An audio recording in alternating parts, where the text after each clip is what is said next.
Hello friends, welcome to Sushma சமையல்.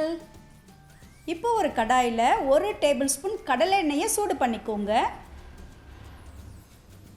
எண்ணெய் சூடானதும் 1 டீஸ்பூன் தனியா, அரை டீஸ்பூன் சீரகம், 5 பச்சை மிளகாய், 5 பூண்டு பல் சேர்த்துக்கோங்க. இதை 1 நிமிஷம் எண்ணெயில் வறுத்து தனியாக எடுத்து வச்சுக்கோங்க. இப்போது மீதம் இருக்க எண்ணெயோட 1 டேபிள் ஸ்பூன் எண்ணெயை சூடு பண்ணிக்கோங்க.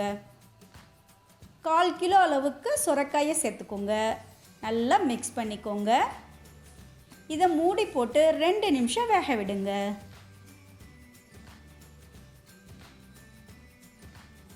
இப்போது 2 தக்காளி பழத்தை இது கூட சேர்த்து கூடவே 1/4 டீஸ்பூன் மஞ்சள் பொடியும் சேர்த்து நல்லா மிக்ஸ் பண்ணிக்கோங்க. மிக்ஸ் பண்ணிவிட்டு மூடி போட்டு 5 நிமிஷம் வேக விடுங்க. காயெல்லாம் நல்லா வெந்துருச்சு.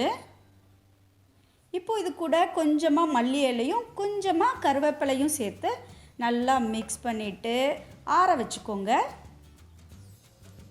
இப்போ ஒரு மிக்ஸி ஜாரில் நம்ம வறுத்து வச்சோம் இல்லையா, அந்த தனியாவை சேர்த்துக்கோங்க.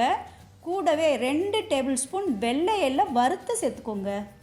இதை கரகரப்பாக இடித்து எடுத்துக்கோங்க.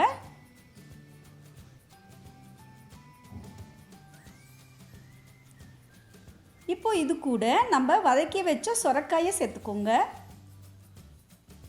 தேவையான அளவுக்கு உப்பையும் சேர்த்துக்கோங்க. இதை மூடி போட்டு கரகரப்பாக அரைச்சி எடுத்துக்கோங்க.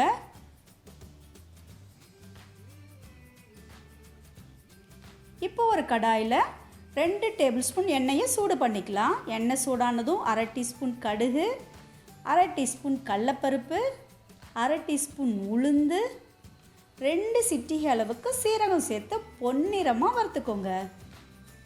இப்போது இது கூட 2 வரமிளகாய் சேர்த்துக்கோங்க. கொஞ்சமாக கருவேப்பிலை சேர்த்துக்கோங்க. 2 சிட்டிகை அளவுக்கு பெருங்காயம் சேர்த்து இந்த தாளிப்பை இந்த சட்னியோடு சேர்த்துக்கோங்க. இதை நல்லா மிக்ஸ் பண்ணிக்கோங்க. இந்த அருமையான சுரக்காய் சட்னியை இட்லி, தோசை, அப்புறம் சாதத்தோடு வச்சு சாப்பிட்டிங்கன்னா சும்மா சூப்பராக இருக்குங்க.